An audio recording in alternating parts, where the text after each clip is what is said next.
Alors, pour résoudre une équation, il faut trouver là ou les valeurs de l'inconnu qui rend l'égalité. On va s'intéresser dans un premier temps aux équations du premier degré à une inconnue.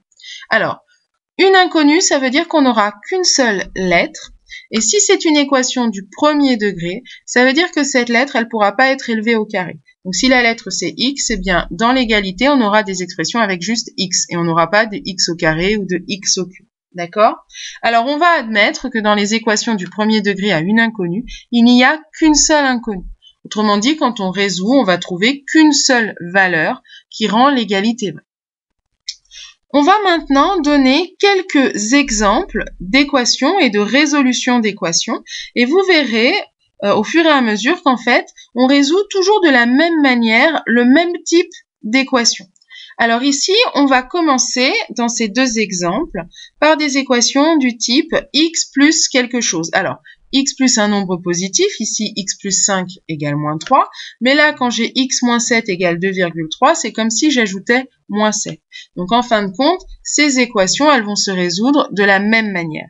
Alors pour résoudre cette équation, on va utiliser une propriété qui nous dit qu'une égalité reste vraie si on additionne ou on soustrait un même nombre aux deux membres de l'égalité. Alors l'objectif, ça va être d'isoler x, et pour isoler x, il faut qu'on annule plus 5. Mais pour annuler plus 5, il faut juste lui ajouter son opposé, c'est-à-dire moins 5. On va donc ajouter moins 5, ou soustraire 5, ça revient au même, de chaque côté de l'égalité. Donc à gauche, x plus 5 moins 5, et à droite, moins 3 moins 5. Plus 5 moins 5, ça fait 0, donc à gauche, il reste plus que x, et à droite, on fait le calcul, moins 3 moins 5, ça fait moins 8. Donc la solution de cette équation, c'est x égale moins 8. Sur le deuxième exemple, x moins 7 égale 2,3, on est sur le même principe. Pour se débarrasser de moins 7, on va ajouter son opposé, c'est-à-dire plus 7. Et donc, je vais trouver à gauche x moins 7 plus 7, et à droite, 2,3 plus 7. J'ajoute plus 7 à gauche et à droite. Moins 7 plus 7, ça fait 0, il reste que x à gauche, et 2,3 plus 7, ça fait 9,3. Autrement dit, la solution de l'équation x moins 7 égale 2,3, c'est x égale 9,3. Alors, on va voir maintenant un autre type d'équation, 4x égale 27. Alors ici, on va utiliser une autre propriété qui nous dit qu'une égalité reste vraie lorsqu'on multiplie ou on divise par un même nombre les deux membres d'une égalité. Donc là, il ne va pas s'agir d'annuler le 4, mais de le simplifier pour toujours isoler x. Et à ce moment-là, si je veux isoler x, il faut que je divise 4 par 4 pour que ça me fasse 1. Donc je vais diviser 4x par 4, le coefficient de x, mais si je divise par 4 à gauche, il faut aussi que je divise par 4 à droite, ce qui va me donner 4x divisé par 4 égale 27 sur 4. 4 quarts, ça fait 1, donc il ne me reste plus que x égale 27 quarts. Donc la solution de cette équation, c'est 27 quarts. Prenons maintenant une autre équation qui mélange en fait les deux types précédents. J'ai à la fois une addition, plus 3, et j'ai aussi la multiplication de x par un coefficient.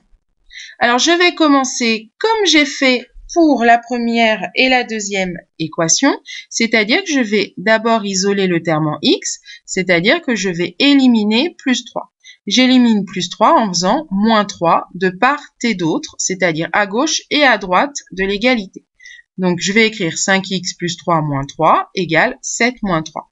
Plus 3 moins 3, ça fait 0, il reste que 5x, et 7 moins 3, ça fait 4, donc ça veut dire que 5x est égal à 4. Maintenant, je me retrouve avec une équation comme dans l'exemple numéro 3. Je vais donc diviser par le coefficient de x, donc je vais diviser par 5. 5x divisé par 5 égale 4 sur 5. 5 divisé par 5, ça fait 1, donc il ne me reste plus que x égale 4 cinquièmes. Donc la solution de cette équation, c'est x égale 4 cinquièmes.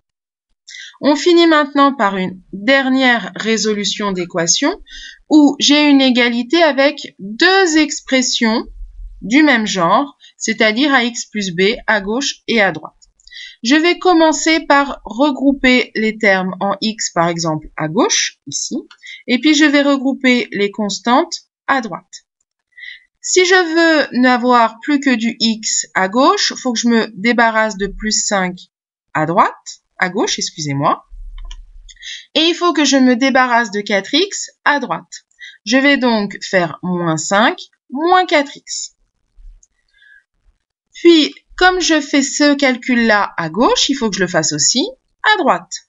Donc, 2x moins 4x plus 5 moins 5, le plus 5 moins 5 s'élimine, il me reste plus que 2x moins 4x à gauche. À droite, 4x moins 4x va s'éliminer, il va rester plus que moins 7, moins 5 à droite. Je vais donc pouvoir écrire que 2x moins 4x, c'est égal à moins 7, moins 5. Je compte, 2x moins 4x, ça fait 2 moins 4, moins 2x, et moins 7, moins 5, ça fait moins 12. Donc, moins 2x égale moins 12. Je me retrouve avec une équation comme l'exemple numéro 3. Je vais donc diviser par le coefficient de x, c'est-à-dire moins 2. Moins 2x divisé par moins 2, c'est égal à moins 12 divisé par moins 2. Moins 2 divisé par moins 2, ça fait 1. Il me reste x à gauche. Et moins 12 divisé par moins 2, il reste 6. J'ai donc x égale 6. La solution de cette équation, c'est x égale 6.